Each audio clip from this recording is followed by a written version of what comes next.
Lectura comentada de la Biblia.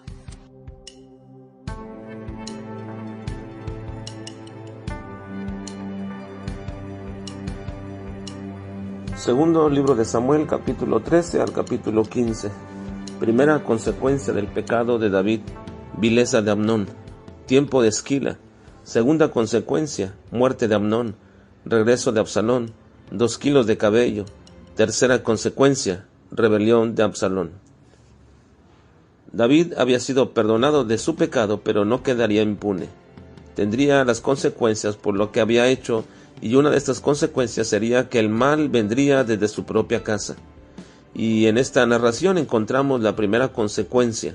Su hijo Amnón se enamoró de su otra hija Tamar, es decir, de su media hermana, porque eran hijos de diferente madre, pero en realidad no se enamoró, sino que tuvo un deseo carnal, producto de su concupiscencia no controlada, al punto de tramar que estaba enfermo y poder así tenerla junto a él y poder abusar de ella. ¿Qué fue lo que hizo finalmente? El supuesto amor de Amnón por su media hermana no era más que un producto de su lujuria, y ese fue un acto vil de Amnón, y debido a que la ley de Moisés condenaba a dichos agresores, la pena era la muerte. Pero David, dándose cuenta, nos dice que solamente se enojó mucho. Al parecer David era un consentidor de sus hijos, muy probablemente por la culpabilidad existente en él por su pecado. Pero también parece que los hijos de David no tenían estima por la ley de Dios. Incluso Tamar, quien no tuvo ninguna culpa en esta situación pecaminosa de su hermano, le dice a Amnón que se la pida a su padre, y él no la va a negar, lo cual también estaba prohibido por la ley. Este desastre familiar comenzó con el consejo de un mal amigo, Jonadab, quien después él mismo, cuando Absalón mandó matar a su medio hermano Amnón, por lo que le hizo a su hermana Tamar, le dice a David que no se angustie, porque le llegaron los rumores de que Absalón había matado a todos sus hijos, pero este Jonadab le dice que es solamente Amnón, aun cuando él no estuvo allí, pero él ya sabía que desde que Amnón violó a Tamar, Absalón ya había resuelto matar a Amnón. Ahora bien, este supuesto amigo le dio el consejo a Amnón de cómo hacer para abusar de Tamar, y también sabía que desde hacía 2 años que Absalón mataría a Amnón, de lo cual nunca advirtió a David. El tiempo de Esquila al que Absalón invitó a sus hermanos y padre era un tiempo de fiesta y de regocijo. Era similar al tiempo de la cosecha.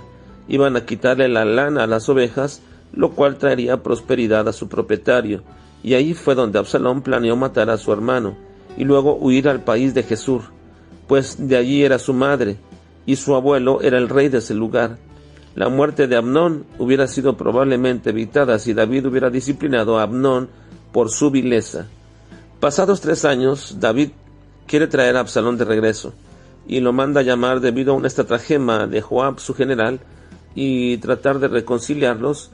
Joab era un hombre muy fiel a David, y tratando de evitar que Absalón estuviera en un país enemigo, planeando un ataque, prefiere ayudarlo a traer y buscar esa reconciliación, lo cual da resultado momentáneamente, porque el rey David manda a traerlo, pero esto en realidad surtió el efecto contrario, no deseado, porque se suscita la tercera consecuencia grave para David dentro de su familia.